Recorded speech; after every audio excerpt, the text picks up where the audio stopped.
Hello guys, current affairs funda में आप सभी का स्वागत है। मैं हूं आपके साथ अभिषेक शर्मा और आज की इस वीडियो सेशन में हम 23 अक्टूबर तक के सभी इंपॉर्टेंट करंट अफेयर्स कवर करने वाले हैं। हमेशा की तरह आप इस वीडियो को अंत तक जरूर देखिएगा, आज भी आपको काफ़ी कुछ जानने के लिए मिलेगा। सेशन की शुरुआत क्वेश्चन ऑफ द डे से करते हैं। पूछना है कि केंद्रीय भारतीय भाषा संस्थान कहाँ स्थित है? Where is the central institute of Indian languages located? Option है आपके सामने मैसूर, चेन्नई, प्रयागराज या फिर अहमदाबाद। तो जल्दी से आप आंसर कर दीजिए कमेंट बॉक्स में, उसके बाद फिर हम आगे बढ़ते हैं। इसी तरह के क्वेश्चन यदि आप प्रैक्टिस करना चाहते हैं तो हमें टेलीग्राम पर जरूर ज्वाइन करें। करंट अफेयर्स फंडा नाम से हमारा टेलीग्राम चैनल है। ये काफ़ी महत्वपूर्ण क्वेश्चन है, कई बार एग्जाम में पूछा गया क्वेश्चन है। Central institute of Indian languages.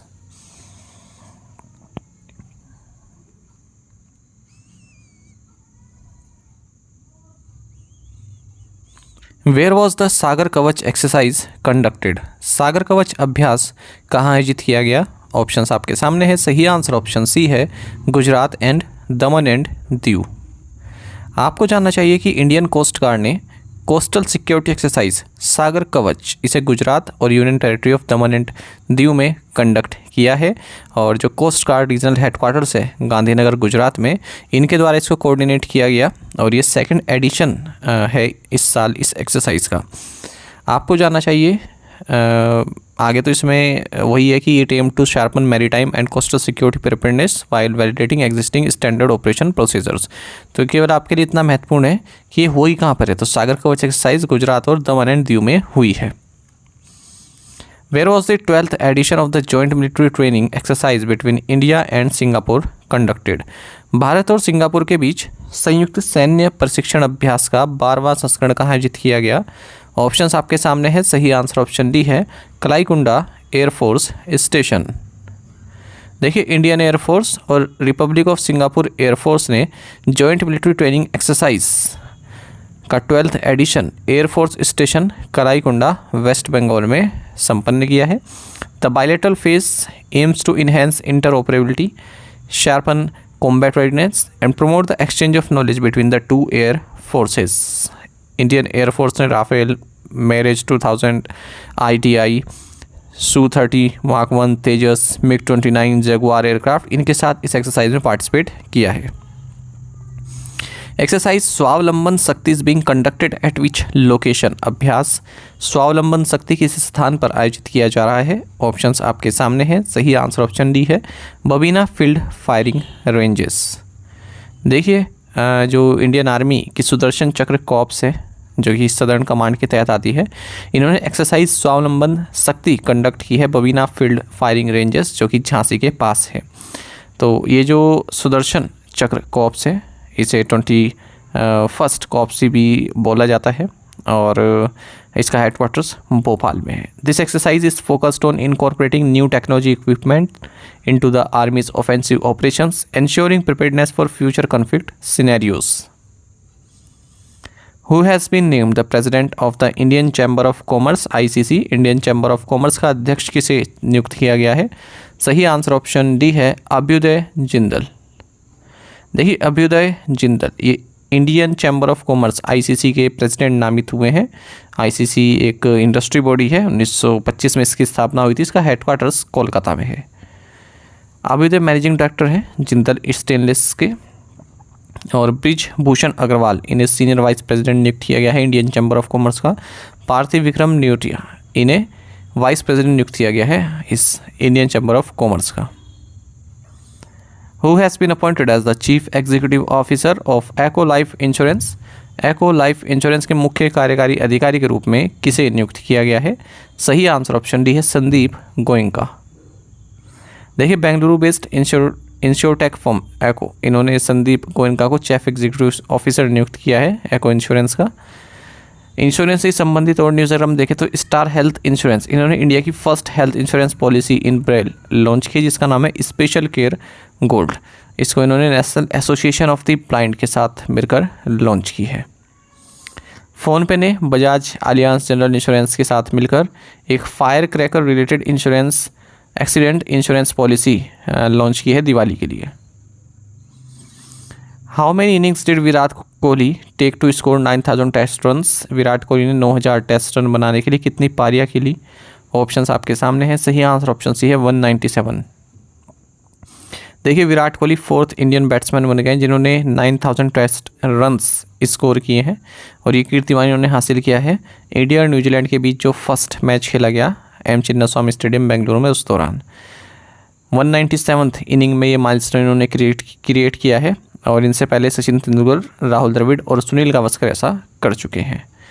इनका जो हाईएस्ट स्कोर है टेस्ट में अब तक वो 254 नॉट आउट है जो इन्होंने 2019 में साउथ अफ्रीका के अगेंस्ट पुणे में बनाया था।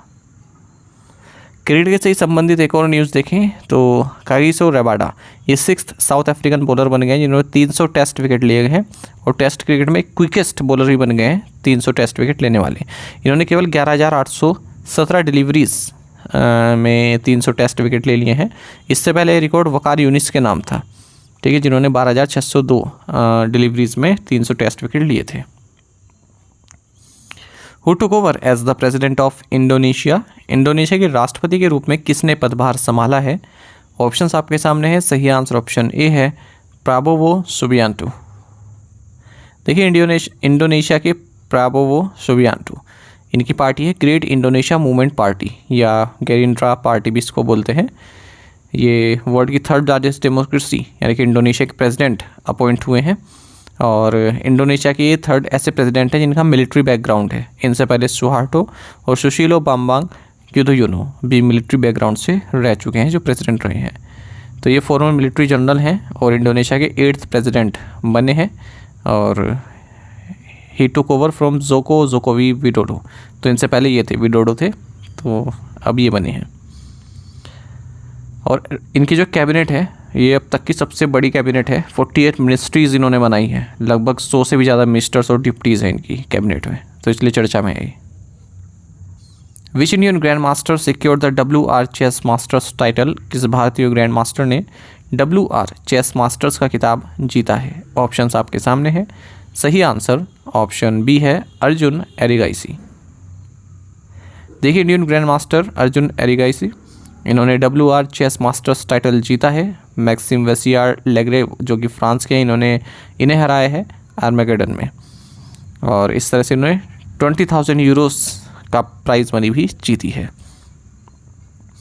Which country introduced a new visa on arrival policy for Indian nationals allowing 14-day and 60-day visa options? किस देश ने भारतीय नागरिकों के लिए नई आगमन वीज़ा नीति पेश की है जिसमें 14 दिन और 60 दिन के वीज़ा विकल्प की सुविधा दी गई है? सही आंसर ऑप्शन ए है UAE। आपको जानना चाहिए कि जितने भी इंडियन ट्रैवलर्स हैं जिनके पास पासपोर्ट है वो वीज़ा ऑन अराइवल प्राप्त कर सकते हैं UAE में, और Indian passport holders as well as ऐसे इंडिविजुअल्स जिनके पास परमानेंट रेजिडेंसी है, ग्रीन कार्ड्स हैं या फिर वैलिड वीज़ाज़ हैं यूनाइटेड स्टेट्स के, यूनाइटेड किंगडम के या फिर कोई भी यूरोपियन यूनियन नेशन के, ठीक है, उनके लिए भी ये सुविधा दी गई है। तो या तो आप 14 डे वीज़ा ऑन अराइवल ले सकते हैं जिसे एडिशनल 14 डेज तक एक्सटेंड किया जा सकता है, या फिर 60 डे का नॉन एक्सटेंडेबल वीज़ा प्राप्त कर सकते हैं। देखिए वीज़ा से संबंधित ऑस्ट्रेलिया ने भी कुछ ऐसा ही किया है भारत के लिए। तो इंडियन सिटीजन्स जो कि 18 से 30 साल के हैं ये वीज़ा प्री एप्लीकेशन प्रोसेस के लिए एलिजिबल है ऑस्ट्रेलिया की नई first work and holiday visa policy के लिए। This initiative allows working holiday makers from India to visit Australia for 1 year, enabling them to work or study short term while enjoying their holiday. Visa ballot registration for the work and holiday subclass 462 visa are now open for citizens from China, India and Vietnam. What does the acronym साथी stand for in the context of the portal? Portal के संदर्भ में साथी का क्या अर्थ है? सही answer option B है seed authentication, traceability and holistic inventory. देखिए department of agriculture and farmers welfare government of India ने नेशनल वर्कशॉप ऑन साथी यानी कि seed authentication, traceability and holistic inventory portal, इसको ऑर्गेनाइज किया है NASC complex Pusa campus New Delhi में। ये जो साथी पोर्टल है इसको डेवलप किया गया है नेशनल इंफॉर्मेटिक्स सेंटर के द्वारा, and it is a crucial initiative aimed at revolutionising seed certification and inventory management by improving transparency and efficiency in the seed sector. It addresses concern about seed quality and traceability for farmers. तो seed से संबंधित ये platform है seed quality को लेकर, और farmers यहाँ पर सीड से संबंधित भी जानकारी प्राप्त कर सकते हैं, उनकी ऑथेंटिकेशन भी कर सकते हैं। Where was the 15th ITU kaleidoscope academic conference held. 15वां ITU कैलिडोस्कोप अकादमिक सम्मेलन कहाँ आयोजित किया गया?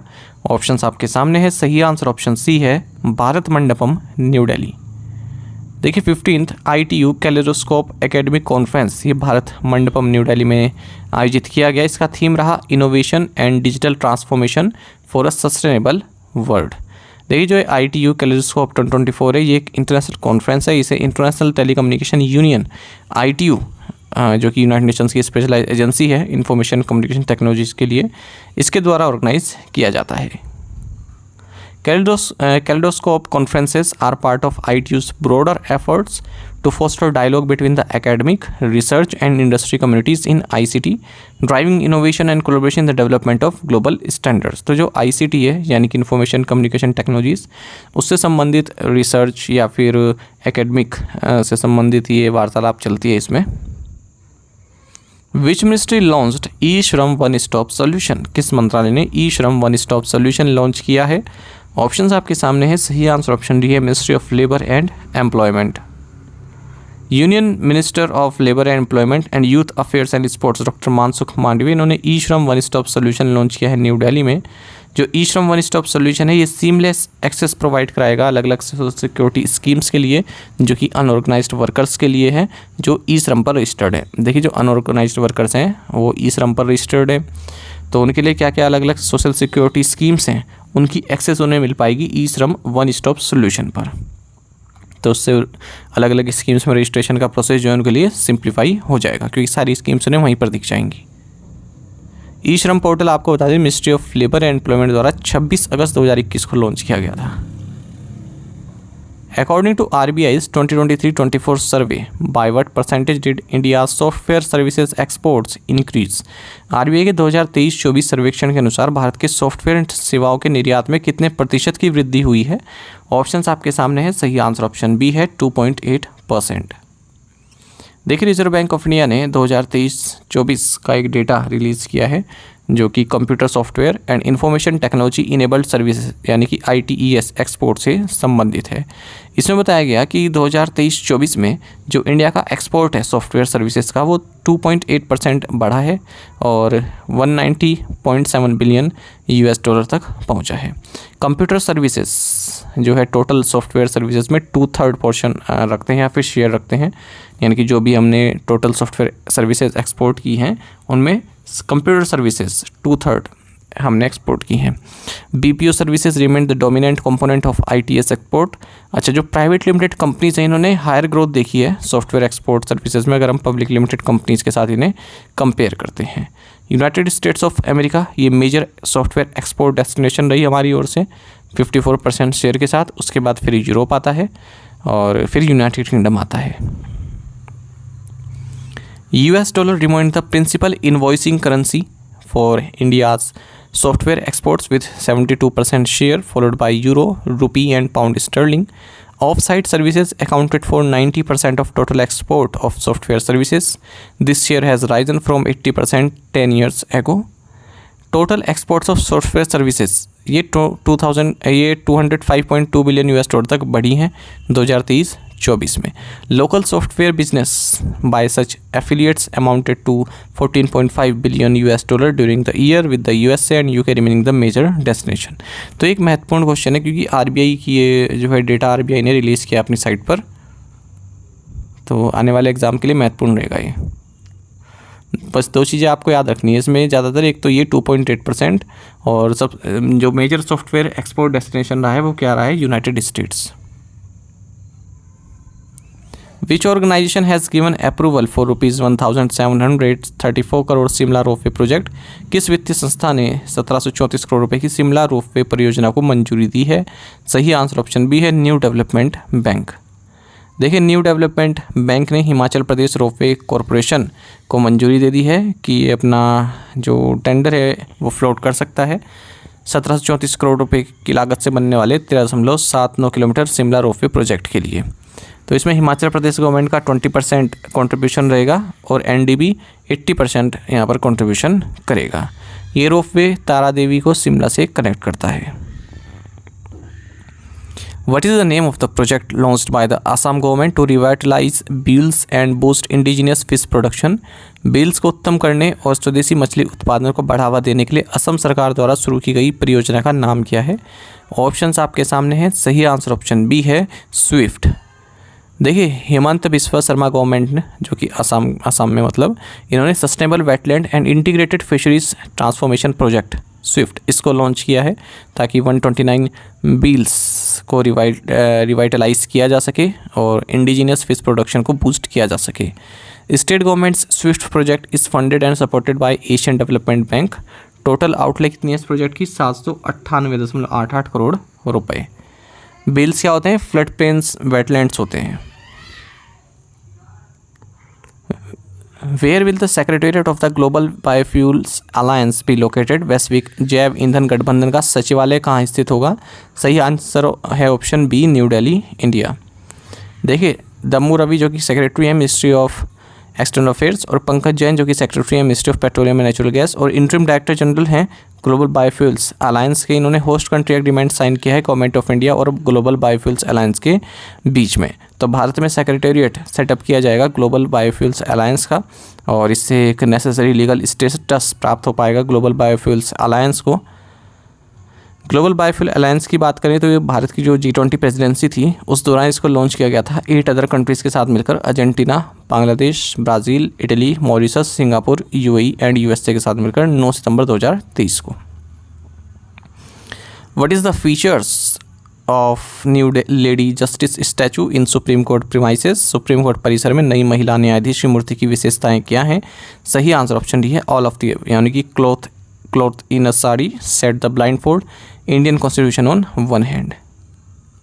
देखिए चीफ जस्टिस ऑफ इंडिया ने new lady justice statue unveil किया है सुप्रीम कोर्ट प्रीमाइसेस में, जो कि ओरिजिनल लेडी जस्टिस को रिप्लेस करता है। ये जो नया स्टैचू है इसमें जो आप देख रहे हैं महिला लेडी, इसने साड़ी पहनी हुई है, हाथ में कॉन्स्टिट्यूशन है और एक तराजू भी है, बैलेंस भी है और आंखों पर पट्टी भी नहीं है। ठीक है, जैसे कि आपने देखा होगा पट्टी रहती है वो भी नहीं है। आपको बता दें जो ये लेडी जस्टिस हम देखते हैं अब तक, आंखों में पट्टी ये सब, ठीक है, तो इन्हें जस्टिसरिया बोलते हैं, यानी कि goddess of justice Roman mythology में। और ब्लाइंड फोल्ड रहता है, स्केल्स रहते हैं हाथ में, एक स्वॉर्ड भी रहती है। ठीक है, तो आपको बता दें अब स्वॉर्ड नहीं है, अब स्केल है और इंडियन कॉन्स्टिट्यूशन है। जो ब्लाइंड फोल्ड लगा रहता था ना वो रिनाइसेंस पीरियड के दौरान रहता था, क्योंकि वहाँ पर उस टाइम पर काफ़ी करप्ट सरकारें रहती थी या करप्ट स्टेट रहता था और जस्टिस बिल्कुल भी मिलना मुश्किल रहता था। तो कहते थे कि जस्टिस ने अपनी जो है आंखें बंद की हुई हैं, ऐसी पीरियड चल रहा है। उसके बाद फिर इनलाइटनमेंट पीरियड आया 17-18 सेंचुरी में, तब इसको इस तरह से रीइंटरप्रेट किया गया कि जो ये जो है वो किसी तरह का भेदभाव नहीं करती है, इसलिए आंखों पर पट्टी है। ठीक है, मतलब वेल्थ, पावर, सोशल स्टेटस ये कुछ नहीं देख पाती है। अगर जो जस्टिस देना है वो जस्टिस दिया जाता है। और जो स्वॉर्ड है वो ये बताती है कि ये पनिश भी कर सकती है, प्रोटेक्ट भी कर सकती है। टू द पॉइंट क्वेश्चंस, उनके आंसर्स देख लेते हैं। Mera Hou Chongba festival is celebrated in which state? Answer is Manipur. Who has been appointed as the new Maldives envoy to India? Answer is Aishath Azeema. North Korea has revised its constitution to officially label which country as a hostile state? South Korea. Which country was originally slated to host the Asian Women's Handball Championship in 2024, which India will host now? Answer is Almaty, Kazakhstan. Indian Navy's first training squadron INS Sir and ICGS Veera completed their long-range training deployment to Manama, Bahrain. आप में से कई students बिल्कुल सही answer क्या है, इसी तरह से पार्टिसिपेट करते रहिए। चलिए आज के पॉइंट वाइज क्वेश्चन देख लेते हैं, इनको आपको अभी कमेंट बॉक्स में आंसर करना है। Where was the second national lighthouse festival held? First ever meeting of defence ministers of G7 countries held in? फर्स्ट ASEAN India Track 1 cyber policy dialogue was held in? Who has been named the head coach of England national soccer team? Pakistan Parliament passed the controversial 26th Constitution Amendment Bill putting a cap on the Chief Justice tenure. How long will the Chief Justice new tenure be of? तो इन पांचों questions के answer आपको comment box में देने हैं। यदि एक question का आंसर भी आपको आता है तो भी आप हमें कमेंट बॉक्स में अवश्य बताइएगा। ज़्यादा से ज़्यादा संख्या में आप पार्टिसिपेट करने की कोशिश किया कीजिए। आपको बता दें विजेता बैच जो कि बैंक की कॉमेडी स्पेशल बैच है हमारा कंप्लीट अवेलेबल है करंट अफेयर्स फंडा ऐप पर। इसे आप प्राप्त कर सकते हैं केवल 399 की कॉस्ट में, 1 साल की वैलिडिटी के साथ। ना केवल जो आपका बैंकिंग एग्जाम होता है मेंस, बल्कि जो इंटरव्यू होता है उसमें भी आपके लिए हेल्पफुल रहने वाला है। Complete bank awareness plus Indian economy के की कंसेप्ट इसमें डिस्कस किए गए हैं। इंश्योरेंस पर भी एक डेडिकेटेड चैप्टर है, तो कंप्लीट कवरेज है इसमें।